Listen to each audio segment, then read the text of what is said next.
5 beradik melecur, rumah terbakar, seorang kritikal. DAP bincang soal penerimaan darjah kebesaran pemimpin parti.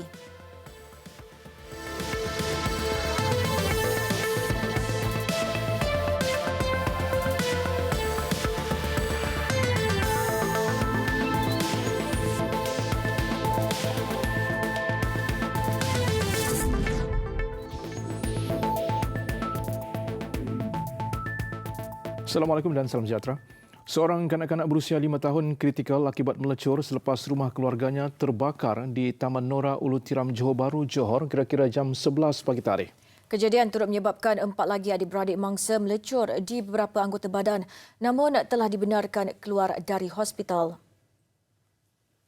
Kritikal Muhammad Firdaus M. Nasir yang dirawat di Hospital Sultan Ismail akan dipindahkan ke Hospital Sultanah Aminah untuk rawatan lanjut.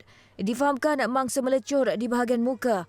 Adik-beradiknya yang lain berusia 7, 6 dan 3 tahun serta 18 bulan telah menerima rawatan di Hospital Sultan Ismail.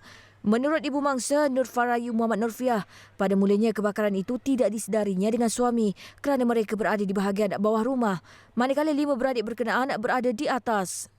Saya pun tak tahu sebenarnya, tapi saya naik memang anak saya dah memang dalam api yang besar lah sebenarnya.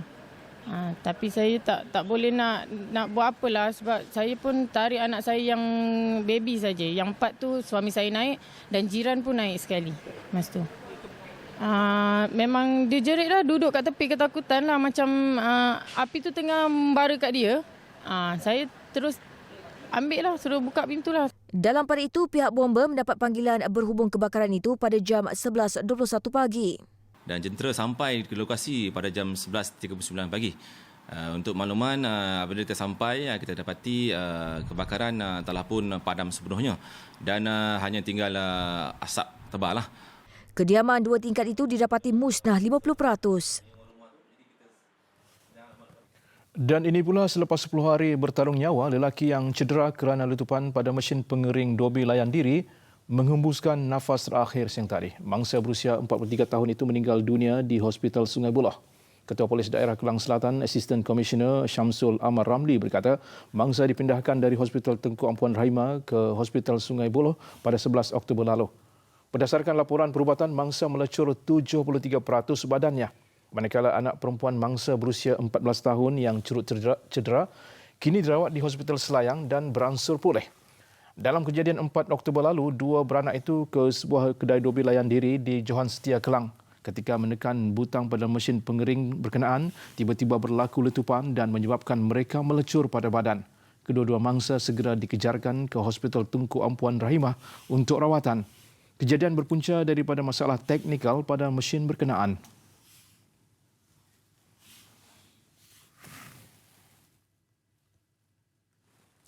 Tiga warga Myanmar termasuk 2 wanita maut selepas rumah kongsi yang dihuni mereka tertimbus akibat tanah runtuh. Kejadian berlaku di Kampung 3, Cameron Highlands, Pahang kira-kira jam 3 pagi tadi ketika hujan lebat. Timbalan Pengarah Jabatan Bomba dan Penyelamat Malaysia Pahang, Muhammad Sani Harul berkata, pihaknya mendapat laporan mengenai kejadian kira-kira jam 11 pagi tadi. Menerusi maklumat yang diperolehi, runtuhan tanah berlaku di bahagian atas tebing jalan dan menimbus rumah kongsi yang dihuni mangsa. Dipercayai ketiga-tiga mangsa ini sedang tidur di sebuah pondok kediaman rumah kongsi dan runtuhan tersebut telah menghempap pondok tersebut yang menyebabkan berlakunya runtuhan di kawasan pondok tersebut. Kita dapati pada pagi tadi 2 mangsa wanita telah pun dikeluarkan oleh orang awam di kawasan tersebut dan mangsa terakhir telah ditemui oleh pasukan penyelamat pada jam 12.25 pagi dan dikeluarkan pada jam 1.20 petang tadi. Kesemua mangsa telah disahkan meninggal dunia dan telah dihantar ke Hospital Sultanah Hajar Kalsum di Tanah Rata, Cameron. Mangsa yang maut dikenali sebagai Aung Tong, 23 tahun, Nang Vai, 23 tahun dan Mu Ai Ai, 34 tahun. Difahamkan mereka adalah pekerja ladang Kuala Terlah dan rumah kongsi berkenaan dibina secara tidak sah. Punca runtuhan sedang disiasat. Akibat siling plaster runtuh, seorang pekerja cedera terhempas daripada ketinggian 12 meter lobi di sebuah hotel di Ibu Negara. Mangsa seorang warga Bangladesh ketika itu sedang melakukan kerja-kerja baik pulih pendawaian elektrik di siling berkenaan. Kejadian berlaku jam 3.30 petang. Pasukan bomba dan penyelamat yang menerima panggilan kecemasan segera menghantar 26 pegawai dan anggota ke lokasi. Mangsa didapati cedera di kepala dan segera diberi rawatan awal. Mangsa kemudian dikejarkan ke Pusat Perubatan Universiti Malaya untuk tindakan lanjut. Pihak pengurusan hotel memaklumkan kejadian hanya membabitkan seorang mangsa.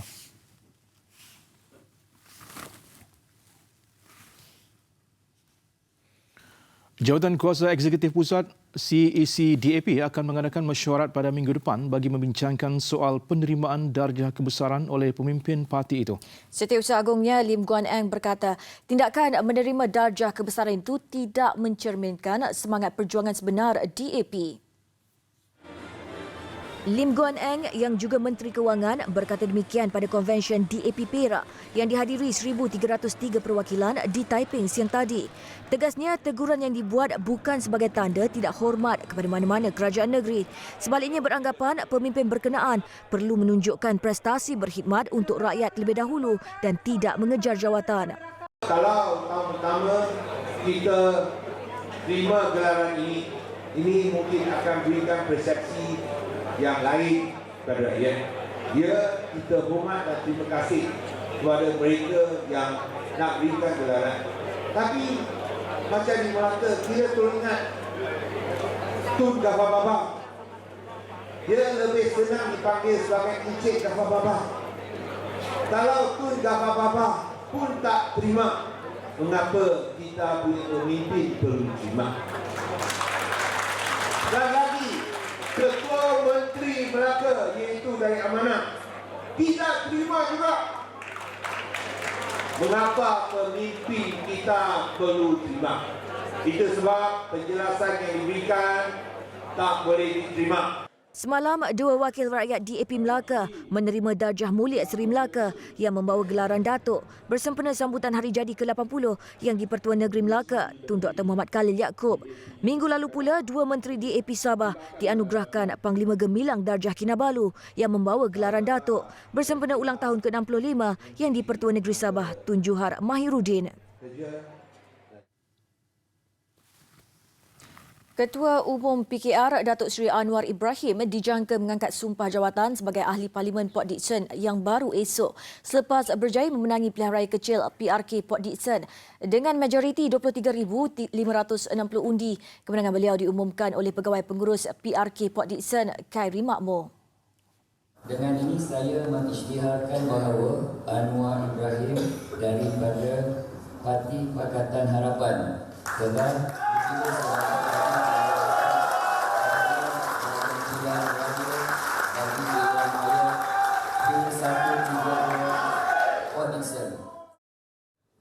Dalam PRK semalam, pencabar terdekat yang merupakan calon PAS, Lieutenant Colonel Bersara Muhammad Nazari Mokhtar mendapat 7,456 undi, diikuti calon bebas yang juga merupakan bekas Menteri Besar Negeri Sembilan, Tan Sri Muhammad Isa Samad dengan 4,230 undi. Tiga lagi calon bebas, personaliti media sosial Stevie Chan hanya memperolehi 337 undi, Lau Sek Yan 214 undi dan Kan Chi Yuan 154 undi. Manakala bekas pembantu peribadi Datuk Seri Anwar, Saiful Bukhari Azlan memperoleh undi terendah dengan hanya 82 undi. Kerusi Parlimen Port Dickson dikosongkan oleh penyandangnya Datuk Daniel Balagopal Abdullah pada 12 September lalu bagi memberi laluan kepada Datuk Seri Anwar untuk kembali ke Dewan Rakyat.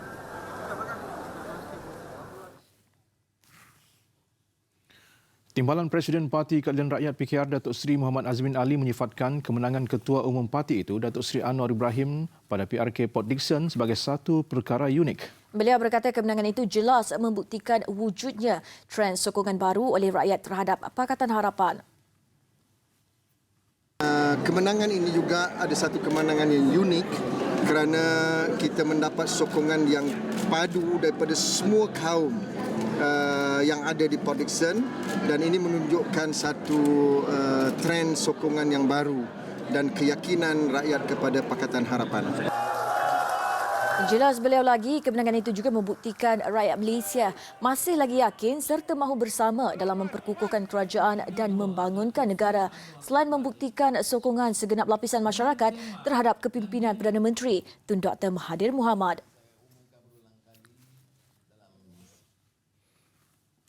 Bagi Timbalan Presiden Parti Pribumi Bersatu Malaysia, Datuk Seri Mukhriz Tun Mahathir, kemenangan Pakatan Harapan pada PRK Port Dickson adalah bukti bahawa rakyat menyokong agenda peralihan kuasa daripada Tun Dr. Mahathir Mohamad kepada Datuk Seri Anwar Ibrahim. Kata beliau, dengan kemenangan Datuk Seri Anwar, proses peralihan akan dirancang dengan lebih teliti supaya tidak lagi wujud ketidaktentuan. Tapi kali ini, bayangkanlah daripada kerajaan kleptokrasi yang mana tentunya kleptokrasi itu tak akan berlaku sekiranya tidak mendapat kerjasama daripada pentadbiran kerajaan sendiri. Dalam keadaan macam itu, siapa yang Tun boleh yakini? Siapa yang dia boleh percayai di dalam kerajaan yang ada pada hari ini? Jadi itu yang dia terpaksa membuat begitu banyak perubahan. Dia kena nak kena faham dulu adakah orang ini bersama dengan dia dalam soal nak membersihkan pentadbiran kerajaan, nak menegakkan integriti dan sebagainya. Jadi banyak lagi kerja-kerja yang perlu dia lakukan. Sebaik-baiknya beliau diberikan ruang seluas-luasnya untuk membersihkan kerajaan yang sedia ada ini. Kemudian menyerahkan kepada Datuk Seri Anwar Ibrahim satu kerajaan yang dah selesai masalah. Adakah ini akan makan masa 2 tahun? Saya tak pasti.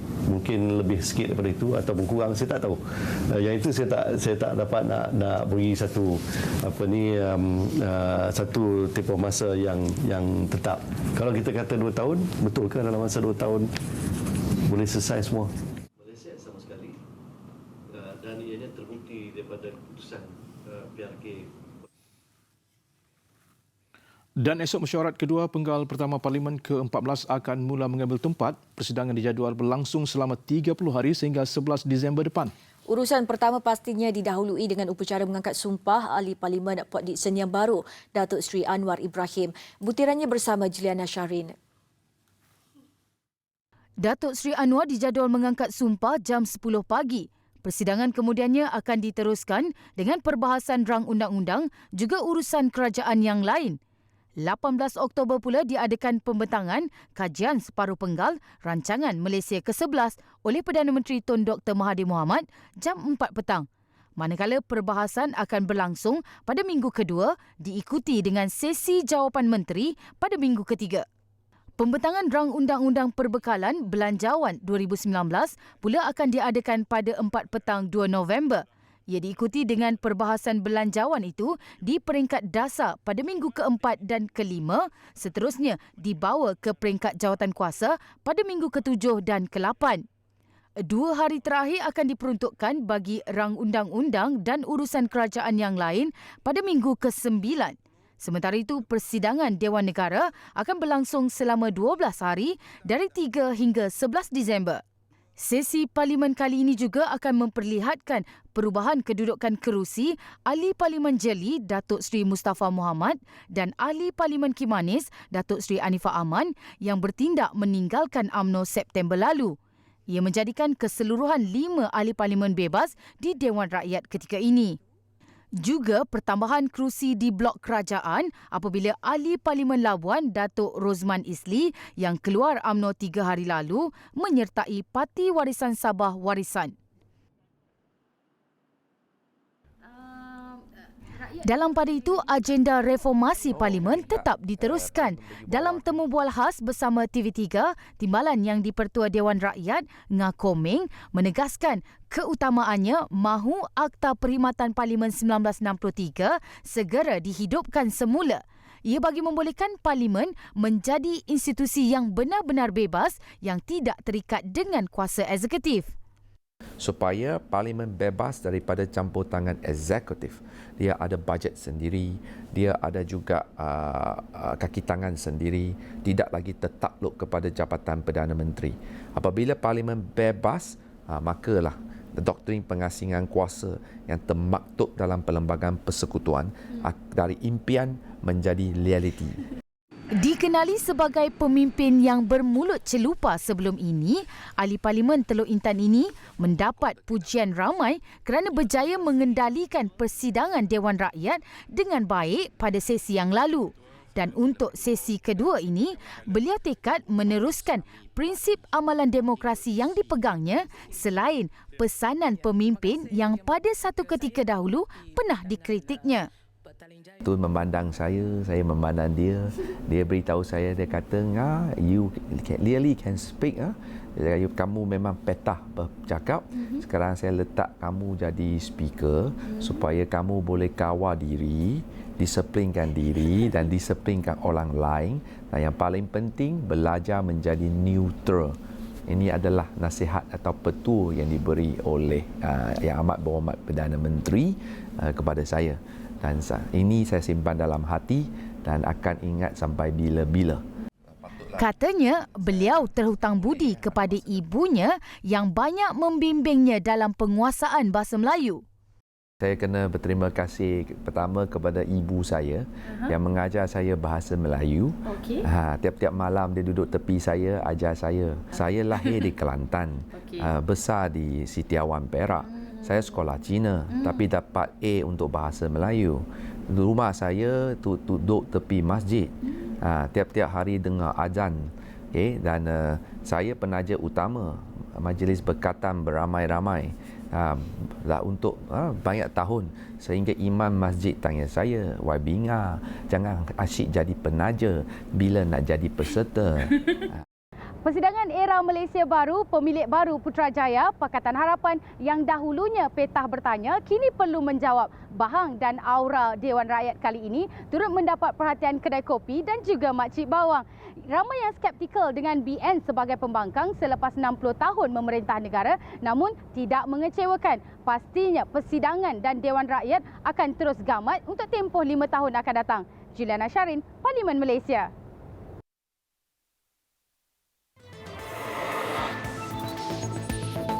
Perginya penyanyi suci dalam debu. Laporannya selepas ini. Jenazah penyanyi terkenal Salim Iklim atau nama sebenarnya A.M. Salim Abdul Majid selamat dikebumikan di Tanah Perkuburan Islam Batu 10, Ceras Perdana jam 2.15 petang tadi. Jenazah Allahyarham sebelum itu dibawa ke Surau Asyakirin Ceras untuk disolatkan kira-kira jam 12.30 tengah hari. Seramai 300 kenalan, ahli keluarga maupun rakan-rakan artis hadir bagi memberikan penghormatan terakhir buat Allahyarham. Salim meninggal dunia di Pusat Perubatan Universiti Kebangsaan Malaysia PPUKM jam 6.15 pagi tadi selepas dimasukkan ke pusat perubatan itu pada 21 September lalu akibat kemalangan jalan raya di Bandar Mahkota Ceras, Selangor. Dalam kejadian itu, 12 tulang rusuk Allahyarham patah termasuk satu daripadanya tertusuk paru-paru. Allahyarham Salim adalah bekas vokalis kumpulan Iklim yang popular pada tahun 1990-an menerusi lagu Suci Dalam Debu. Kami di Bilik Berita mengucapkan takziah kepada keluarga Allahyarham. Satu kehilangan negara kita. Saya kenal beliau daripada saya bujang lagi lah, tahun 90. Sehingga sampai sekarang lah. Banyak kenangan manis dengan dia, banyak. Hilang sebutir lah. Saya baru dapat tahu jam 8 pagi tadi, buka WhatsApp. Itu pun macam percaya tak percaya. Saya amat terkejutlah dengan pemergian arwah. Saya cuba bertanya kawan-kawan dan saya dapat mendapat maklumat yang arwah akan dibawa ke Surau Asyakirin. Jadi saya pun bergegaslah ke surau tersebut. Terima kasih, saya nak ucapkan terima kasih semua sejak dia aksiden dari Kajang ke ICU. Terima kasih dengan semua yang membantu, yang support Salim dan juga peminat-peminat yang mendoakan dia. Yang diimpikan kekayaan dan kemewahan sekelip mata, malang bagi tahi judi yang diimpikan itu bukan saja lebur dan hangus. Lebih teruk, ada yang hilang segala-galanya termasuk harta mahupun keluarga. Ikuti laporan kedua bahana judi cyber oleh wartawan Azizi Sunib. Laporan kali ini membawa saya bertemu dengan seorang lelaki yang hanya mahu dikenali sebagai Lucas. Berusia 29 tahun, Lucas pernah bekerja di sebuah bank di ibu negara dan sudah berumah tangga. Namun kehidupannya berantakan sejak terjebak dalam kancah judi. Dedahnya, dari pekerja yang komited pada kerja, dia mula ponteng semata-mata kerana berjaga malam selepas leka berjudi dalam talian. Sikapnya juga berubah sehingga dia terpaksa tinggal berasingan dengan isterinya buat sementara waktu. Contoh macam dia akan hanya untuk orang yang dikenali ataupun orang yang dia tahu je atau dia yakin yang dibenarkan masuk. So dia akan tahap security di sana agak kuat juga lah untuk ni. So akan ada orang jaga macam tu. So bermula daripada situ tak semua orang boleh tahu. So kat situ tak semua orang boleh masuk, jadi agak limited. Jadi diorang pun sebab pihak-pihak berkuasa yang selalu membuat tindakan serbuan terhadap dekat jenis-jenis berkenaan. Jadi dia implement bentuk kepada mobile phone, which is like you boleh download application tu, install ke dalam phone you, and then you can bermain di mana-mana saja dengan masukkan sejumlah wang yang dikehendaki. Ketagihannya terhadap judi sukar dikawal sejak 2 tahun kebelakangan ini. Dia sanggup menghabiskan ribuan ringgit sebulan untuk berjudi. Prestasi kerja yang kian merosot memaksa majikannya menasihatkannya untuk berhenti kerja. Di mana sejumlah gaji saya habis dalam masa yang sama, daripada pukul dalam masa 4 jam saja saya habis beberapa ribu kat situ. Dan ya, saya keluar dengan tangan kosong sehingga saya jual, saya cakap ke telefon saya terdapatkan duit, dan duit itu adalah sepatutnya saya buat untuk tujuan keperluan saya, tapi tidak. Saya pergi ke kedai itu dengan harapan, mana tahu kan, dengan harapan dapat balik pulangan sedikit at least, tapi still lagi kosong. Bagi pakar, berjudi termasuk dalam masalah psikologi seperti ketagihan alkohol dan pornografi. Menurut Ketua Koordinator Pusat Pemulihan Ketagihan Universiti Melaya, UMCAS, Profesor Madya Dr. Amir Siddiq Amir Nordin, ketagihan kompulsif ini mempengaruhi tingkah laku dan kognitif individu. Masalah itu katanya boleh diatasi menggunakan 4 pendekatan perubahan diri si kaki judi. Mengubah khayalan judi dalam fikiran, rutin seharian, persekitaran dan pegangan agama. Yang pertama sekali, saya rasa kalau suspek bahawa ahli keluarga mempunyai masalah judi ataupun problem gambling, belum lagi ketagihan judi, gambling addiction, tapi dah problem gambling, mungkin berbincanglah dengan ahli keluarga tersebut, dan juga mungkin dapatkan rawatan awalan, di mana macam kita bincang tadi, mentalhealth.my dan Find Help tu ada carta di mana bolehlah individu itu mendapatkan rawatan sama ada di hospital kerajaan ataupun di hospital swasta. Menginsafi kisah Lucas, Dr. Amir Siddiq meluahkan hasrat untuk membantunya. Dia ditawarkan untuk sesi terapi tingkah laku kognitif bagi mengelakkan ketagihan judi berulang.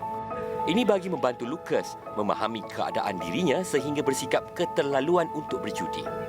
Jika anda perlukan bantuan, percayalah, setiap manusia boleh berubah. Hendak seribu daya, tak hendak seribu dalih. Aziz Zunaid, Rangkaian Berita, Media Prima.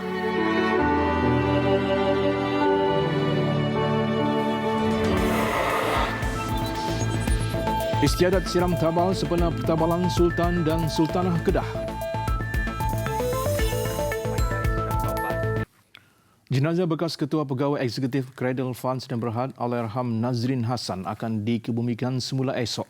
Ketua Jabatan Siasatan Jenayah Selangor, Senior Assistant Commissioner Fazil Ahmad berkata, proses bedah siasat kedua selesai dijalankan siang tadi. Proses bedah siasat kali kedua dilakukan oleh Dr. Forensik di Pusat Perubatan Universiti Malaya, PPUM. Ini selepas mahkamah membenarkan kubur Allahyarham di Tanah Perkuburan Islam Seksyen 9, Kota Damansara digali semula pada 8 Oktober lalu. Pada hari sama, Samira Muzaffar, isteri kepada Nazrin, gagal dalam usaha terakhirnya menangguhkan proses penggalian semula itu. Perkara itu ditentukan selepas Mahkamah Rayuan menolak permohonan Samira bagi mendapat kebenaran merayu keputusan Mahkamah Tinggi yang membenarkan kubur Allahyarham digali semula. Pada 14 Jun lalu, Nazrin ditemukan meninggal dunia dipercayai kerana terhidu asap selepas kebakaran berlaku di bilik tidurnya yang terletak di tingkat atas kediamannya di Mutiara Damansara. Kematiannya kemudian diklasifikasikan sebagai kes bunuh di bawah Seksyen 302 Kanun Keseksaan selepas siasatan bomba menemukan kesan petrol di lokasi kebakaran. Selepas hampir 2 tahun menyepi, kumpulan penculik untuk tebusan KFR kembali mengganas pada 11 September lalu dengan melarikan 2 nelayan warga Indonesia di perairan sempurna Sabah. Susulan insiden, pihak kawasan keselamatan khas Pantai Timur Sabah Eskom segera melakukan penambahbaikan termasuk meningkatkan rondaan di lokasi panas. Ikuti laporan Muhammad Yazir Mahmud. Saya menyertai operasi dan rondaan oleh anggota pasukan Polis Marin Lahad Datu yang kini dilakukan sepanjang masa di perairan sempadan negara. Tumpuan diberikan di lokasi yang dikenal pasti laluan penjenayah rentas sempadan. Kumpulan itu diakui mengintai peluang dan menyasarkan mangsa termasuk nelayan, anak kapal bot tunda atau kapal dagang serta pelancong. Penambahbaikan juga dibuat dengan meningkatkan rondaan menerusi udara. Pihak Eskom telah mengkoordinasi semula atur gerak aset-aset di laut dan juga di udara. Inilah bertujuan untuk meningkatkan tahap keselamatan dan mempamerkan kehadiran pasukan keselamatan di laut. Dan kita juga telah menambah mengatur gerak aset-aset udara bagi membuat rondaan-rondaan udara di perairan di bawah naungan Eskom. Kempen juga giat dijalankan supaya setiap bot nelayan memasang sistem pengesanan automatik AIS bagi memudahkan pihak berkuasa mengesan kedudukan mereka jika berlaku kecemasan di laut. Mereka juga digalakkan menambah baik sistem komunikasi di kapal. Selain itu, pihak Eskom juga memastikan keselamatan penghuni pulau sentiasa dipantau. Kerjasama penduduk juga penting sebagai mata dan telinga kepada pihak berkuasa terhadap sebarang aktiviti pihak yang mencurigakan. Pasukan keselamatan sentiasa bersiap sedia menghadapi ancaman penjenayah rentas sempadan di Edge Zone. Sehubungan itu, rondaan seperti ini sentiasa dilakukan siang dan malam bagi menjaga keselamatan perairan negara daripada dievolusi anasir tidak diingini. Yazir Mahmud, Edge Zone, Lahad Datu, Sabah.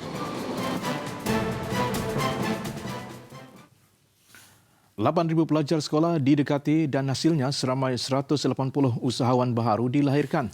Itu kejayaan Suruhanjaya Syarikat Malaysia SSM menerusi program First Step yang menggalakkan pelajar mula berniaga sejak di bangku sekolah lagi. Ketua Pegawai Operasi SSM, Datuk Zahra Abdul Wahab Fana berkata, pelajar Kolej Teknik dan Vokasional dipilih sebagai sasaran program First Step kerana mereka telah didedahkan kepada pembuatan produk baru dan aspek perniagaan dalam kurikulum pendidikan.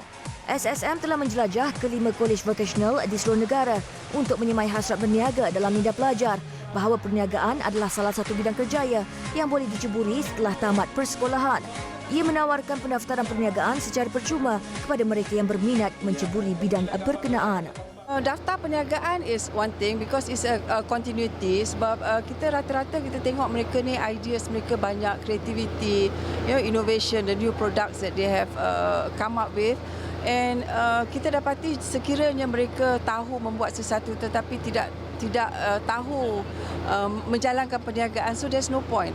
So we are trying to build up their knowledge, especially on business, on marketing, how to market your product and how to manage your accounts, especially. Tambahnya lagi, SSM telah membelanjakan 1.9 juta ringgit dari dana 10 juta ringgit yang diperuntukkan bagi program berkenaan. Menerusi sambutan menggalakkan dan kejayaan yang cemerlang, ia dijangka diteruskan pada tahun depan. Selain pendaftaran perniagaan percuma dan tunjuk ajar selok-belok dunia keusahawanan, SSM juga menyediakan geran RM3,000 bagi setiap usahawan baru di bawah program BizGrant. Ia bagi memastikan perjalanan usahawan baru tidak terhenti separuh jalan. Sebaliknya diteruskan sebagai kejayaan tetap selepas tamat zaman persekolahan. Siri jelajah First Step melabuhkan tirainya dengan program terakhir tahun ini di Kolej Vokasional Kulim Kedah yang dihadiri 1,000 pelajar teknik dan vokasional dari utara Semenanjung petang tadi.